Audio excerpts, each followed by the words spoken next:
A'udzu billahi minasyaitonir rajim. Bismillahirrahmanirrahim. Wallahul khaliqul bari'ul musawwirul lahul asmaul husna yusabbihu lahu ma fis samawati wal ardi wa huwal azizul hakim. Sadaqallahul azim. Allahumma arhamna bil Qur'an. Para jamaah rahimakumullah, alhamdulillah kita selalu bersyukur pada Allah Subhanahu wa taala atas limpahan nikmat yang tidak bisa kita hitung hingga malam ini bisa kembali kita dipertemukan. Mudah-mudahan dalam keadaan sehat walafiat dan lindungan Allah Subhanahu wa taala. Amin ya Allah, amin ya rabbal alamin. Tak lupa salawat serta salam yang senantiasa kita sampaikan pada junjungan kita Rasulullah Muhammad sallallahu alaihi wasallam kepada para keluarga, para sahabatnya dan umatnya hingga akhir zaman. Jamaah rahimakumullah, malam ini temanya apa ya? Cerita pulang kampung apa? Baik, saya kira nyambung dengan pembahasan pada malam Jumat yang lalu kaitan dengan zikir yang ke berapa kemarin? Yang ke 9 ya. Subhanallahi wa bihamdihi subhanallahil azim. Subhanallahi wa bihamdihi subhanallahil azim. Subhanallahi wa bihamdihi subhanallahil azim. Nah, di malam Jumat yang lalu ada satu hadis yang menjelaskan kepada kita tentang amalan tasbih ini. Itu ada kisah ya, di mana ada seorang sahabat yang datang kepada Rasul mengadukan halnya tentang urusan dunia. Yang seakan-akan dunia itu melarikan diri dari dirinya. Sulit barangkali kehidupannya. Maka kemudian Rasul SAW memberikan satu amalan lah, barangkali istilah kita ya, yang hendaknya dibaca di waktu fajar. Jadi waktu terbitnya fajar shadiq, waktu subuh. Amalannya apa? Bacaan tadi. Subhanallahi wa bihamdihi subhanallahil azim. Astagfirullah. Berapa kali? 100 kali. Hanya tinggal diamalkan.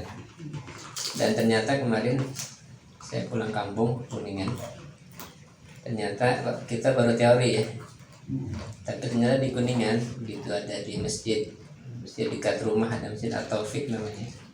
Begitu waktu subuh hari Sabtu pagi itu ternyata di masjid itu sudah ada yang mengamalkan bacaan tadi ya, jadi ternyata ini luar biasa. Kita baru belajar teori, prakteknya sudah ada tuh secara langsung dan dibaca.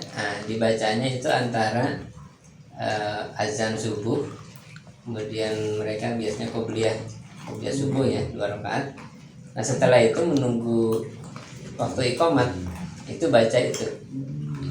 Jadi baca subhanallah wa bihamdihi subhanallahil azim astagfirullah. Cuman saya hitung laksanakan 2 kali subuh ya, hari Sabtu dan hari Ahadnya pagi itu. Memang begitu mengikuti di masjid, kaget juga ternyata sudah dibaca oleh imam di masjid itu. Tidak ada imamnya. Saya nggak tahu lulusan mana ya, tapi yang jelas ketika waktu habis qobliyah subuh itu dia langsung baca itu secara sendiri dan diikuti oleh jamaah yang lain gitu. Jadi baca subhanallah wa bihamdihi subhanal azim, tapi nggak 100 kali ya, di tengahnya saya hitung sampai 33. Jadi satu putaran, bukan putaran lah, satu ruas 33 kali. Dan setelah itu kemudian dia baca. Nah ini bacaannya saya juga baru ingat, ini pernah ada ijazahnya juga. Jadi bacaan yang dibaca itu antara sunat subuh dan fardunya. Ini saya dapat juga dari, kebetulan kemarin sebelum kita ke Kuningan itu ya dulu ke guru kita nih, guru mulia kita. Habib Muhammad bin Abdurrahman Assegaf. Ini yang fotonya di sini. Kalau di Bukit Duri Ceger, jadi kita hari Jumat jam 9 ke Ceger dulu ketemu dengan Habib Muhammad bin Abdurrahman Assegaf. Dan beliau sehat gitu. Kita dapat bacaan yang dibaca setelah Rotibul Atas. Itu kan kita belum pernah baca tuh. Kalau Rotibul Hadad kan ada tadi kita baca ya. Tapi secara Rotibul Atas ternyata ada juga bacaan yang dibaca setelah doa. Kalau baca doa ada bacaan berikutnya, itu zikir tauhid itu. Alhamdulillah kemarin belum bimbing gitu untuk baca itu. Dan kemudian itu ya, saya baru ingat itu ternyata pernah diberikan doa juga, itu doa antara sunat subuh dengan fardu subuhnya. Jadi selain dari bacaan tadi, jadi subhanallah wa bihamdihi subhanallahil azim astagfirullah. Kalau di sini hitungannya 11 kali ya. Memang hitungannya bisa beda-beda ya. Kalau dalam hadis tadi, hadis yang kemarin kita baca itu sebanyak 100 kali. Mungkin kalau 100 kali nampaknya waktunya nggak cukup ya kelihatannya.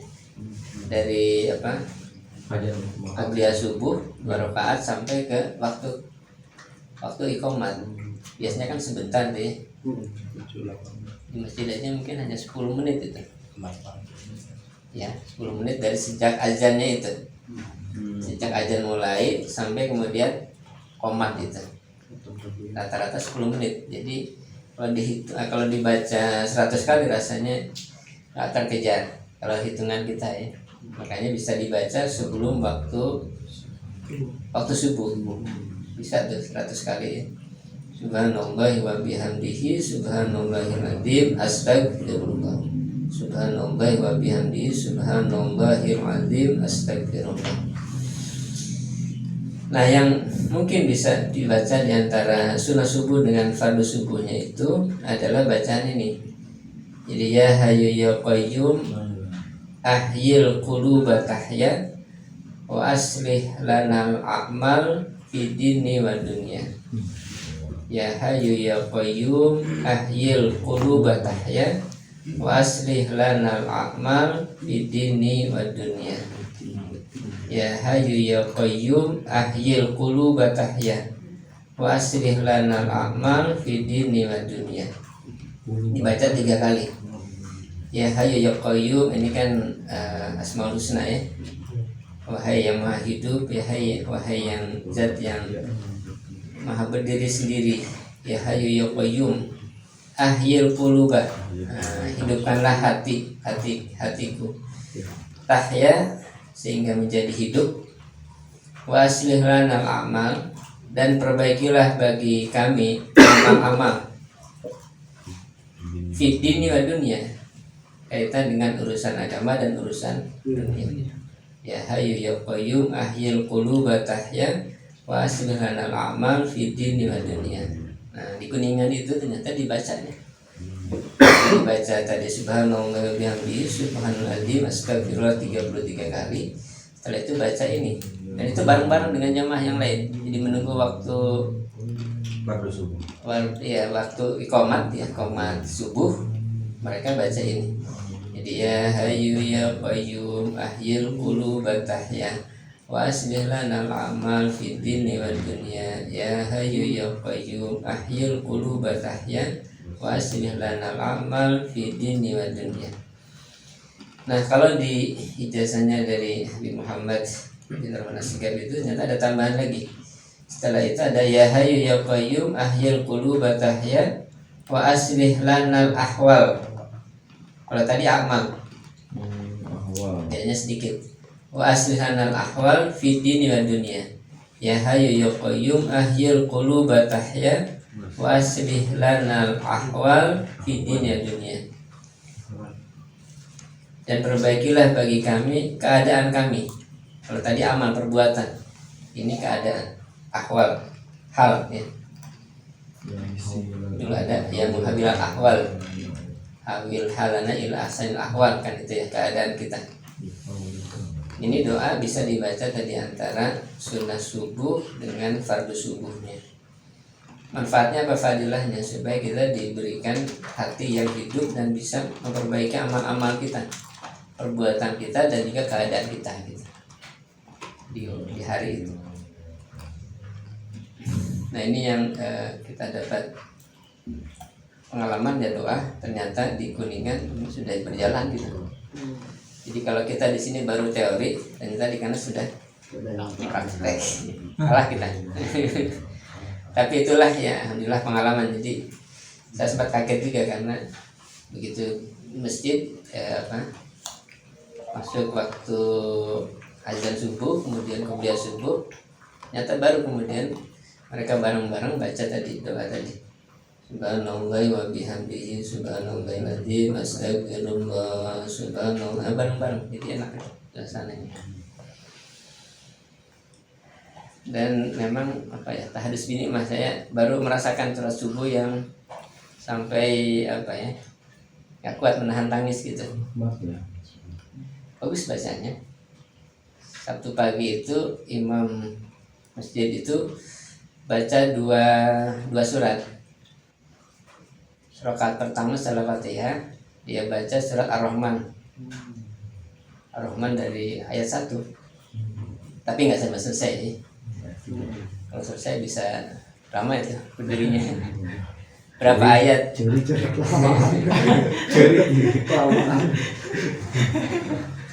Nangis karena kelamaan. Itu baca Ar-Rahman, aduh memang apa ya? Itu saya itu menggambarkannya karena memang pengaruh bacaan luar biasa itu. Jadi nggak kuat tuh anak kita. Dan ya tahadus minimal lah. Saya baru merasakan tuh setelah subuh sampai terharu begitu karena bacaan tadi itu. Rakaat keduanya ya luar biasa juga tuh. Setelah Fatihah dia baca surat Tabarok Al-Mulk. Itu kan juga isinya luar biasa itu, tentang kehidupan dan kematian. Diingatkan tuh kalau ini. Nah, itu luar biasa. Jadi pengalaman yang berkesan kaitan dengan bacaan di waktu subuh. Jarang-jarang kita ya ada bacaan imam yang memang bisa menggetarkan kita. Dan itu kalau saya lihat ya memang dari auratnya. Jadi wirid yang biasa dibaca kayaknya memang ahli wirid ya, gitu. Jadi senang bacaan ya, senang zikir gitu. Dan itu bisa terasa oleh kita ketika dia membaca Al-Quran atau ketika menjelaskan sesuatu. Karena ya terus terang beda ya kalau orang atau ada ulama lah gitu ya, atau siapapun yang ketika menjelaskan memang dengan sentuhan-sentuhan perasaan atau hati gitu. Pada sekarang lah yang lagi viral Buya Ar-Razi Hashim. Coba aja lihat ikutin tuh. Kadang-kadang kita nggak nyambung ya, karena bahasanya beda itu. Bukan lagi bahasa kitab ini, beda lah pokoknya. Itu bahasa yang kadang-kadang kita nggak sampai ke tingkat itu gitu. Karena tingginya bahasanya. Dan masih muda, kelahiran 86, kalah jauh. Tapi ya itulah Allah memberikan hikmah kepada siapapun yang dikehendakinya kan. Buya Ar-Razi masih muda udah jadi Buya itu. Kayak Buya Hamka.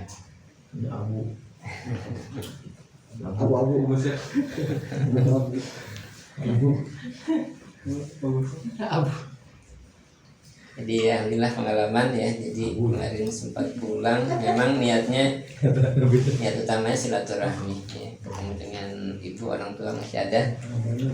Karena buat 2 lebaran nggak pulang-pulang. Kalau udah 3 kali lebaran kayak bayang tayyib nanti.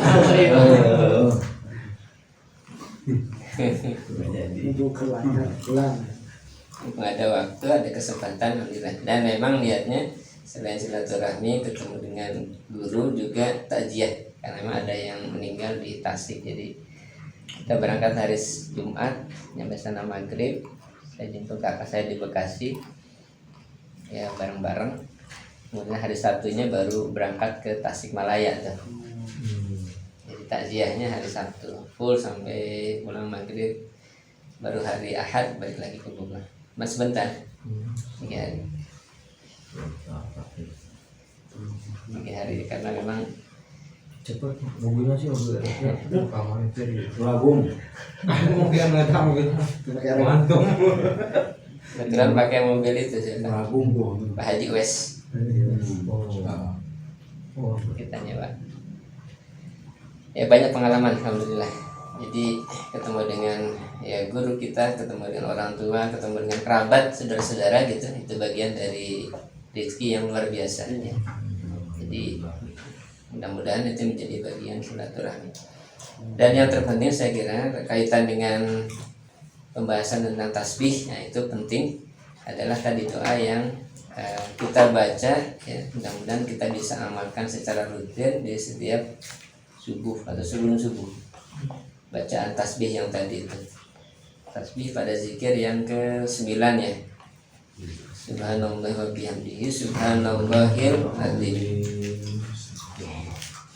Dan memang zikir atau tasbih ini adalah satu zikir yang dibaca juga oleh setiap makhluk yang ada di bumi dan di langit.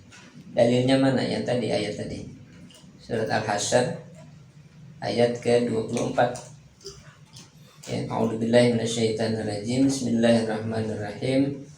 Wallahul khaliqul bari'ul musawwiru lahul asmaul husna yusabbihu lahu ma fis samawati wal ard wa huwal azizul hakim.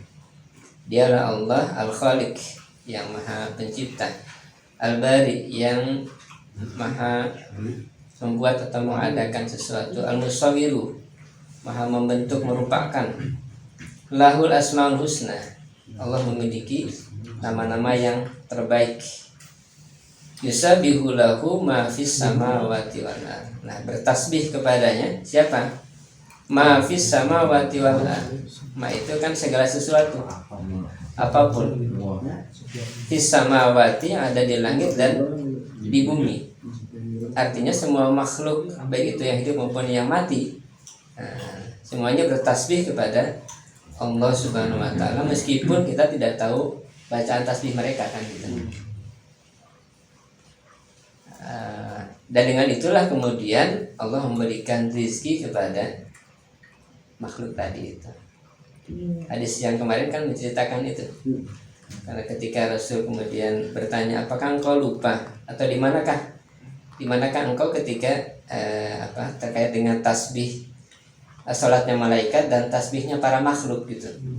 Yang dengan itu kemudian mereka diberikan rezeki oleh Allah Subhanahu wa taala, tasbih tadi itu. Makanya bacaan tasbih ini menjadi bacaan yang bisa mendatangkan rezeki kepada kita gitu.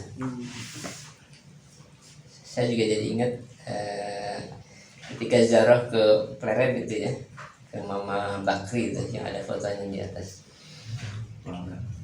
Foto yang di bawah yang kedua dari sebelah sana ujungnya. Ya itu yang iya. Itu Mama Bakri, Mama Pleret di Purwakarta. Jadi kalau yang rajin ziarah itu jadi salah satu tempat untuk dikunjungi. Ketika ke sana ada putranya kalau tidak salah ya, udah sepuh juga. Dan memberikan amalan di antaranya amalannya tadi itu. Sebenarnya 3 amalannya sama, tasbih tadi itu. Subhanallah bihamdihi subhanallahil azim. Dibaca di waktu fajar. Jadi memang para ulama dulu mereka rajin mengamalkan itu. Ini amalan-amalan sholat itu istilahnya orang-orang tua.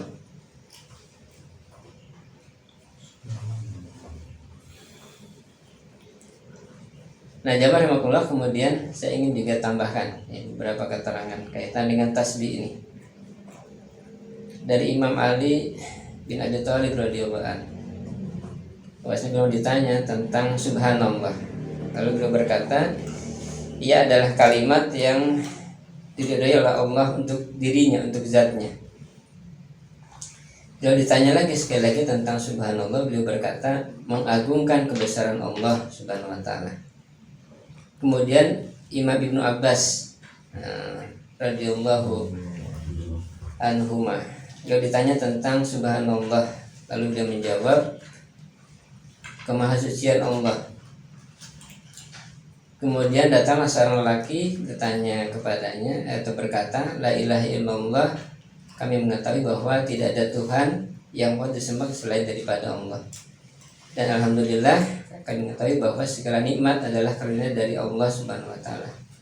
Dan dialah yang terpuji atas nikmat-nikmatnya, dan Allahu Akbar, tidak ada sesuatu yang lebih besar daripadanya. Lalu dia bertanya, apakah arti subhanallah kepada Ibnu Abbas ini? Radhiyallahu anhu. Maka kemudian beliau Ibnu Abbas menyatakan, itu adalah kalimat yang diridhai Allah bagi dirinya, dan para malaikat telah diperintahkan untuk bertasbih dengan menyebut kalimat itu, dan orang-orang yang baik, yang salih, mengetuk pintu rahmatnya dengan kalimat itu pula. Nah, itu rahasianya. Makanya di doa rotib itu tadi kalau diperhatikan ya, ada kalimat tasbih bagian awal. Setelah kita baca hamdalah ya,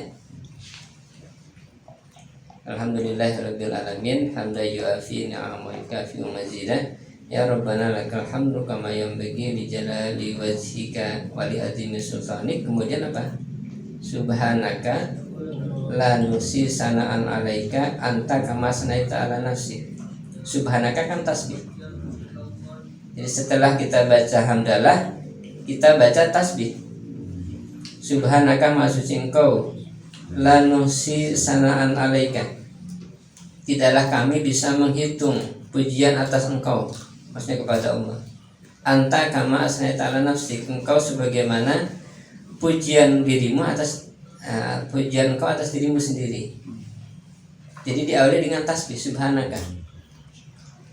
Makanya ini juga kunci pembuka pintu langit sebenarnya istilahnya. Kita kan biasanya dianjurkan baca hamdalah kan ketika awal doa itu kan, baca hamdalah, baca sholawat. Tapi ternyata ada satu lagi itu kunci rahasianya, itu berupa bacaan tasbih.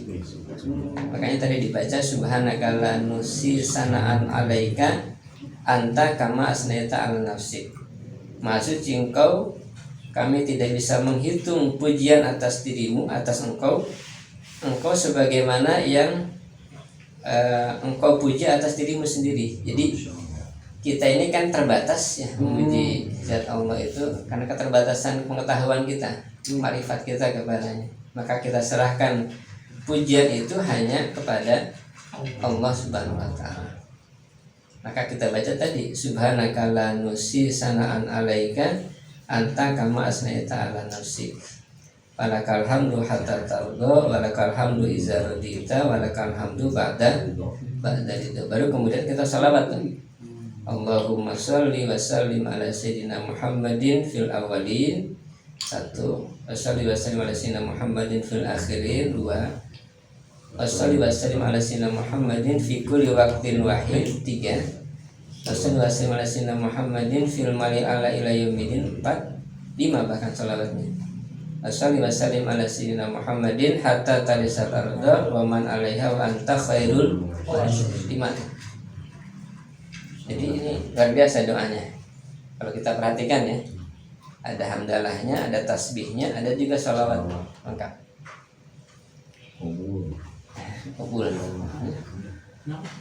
Kabul kalau dipahami. Insyaallah. Setelah sholawat sebetulnya ada lagi. Saya baca di dalam kitab Dalail Khairat itu ada doa ya. Jadi supaya diberikan lapang dada dan seterusnya. Allahumma syrah bi sholati alaihi sudurana wa yassir biha umurana wa farid biha humumana wa kshif biha humumana dan seterusnya. Ada beberapa. Nantilah kapan-kapan kita belajar itu. Jadi intinya adalah ini bagian dari upaya untuk mengetuk pintu rahmatnya Allah dengan kalimat tasbih tadi itu. Ya. Ini fadilah atau keutamaan dari membaca tasbih. Wallahu a'lam bishawab. Baik.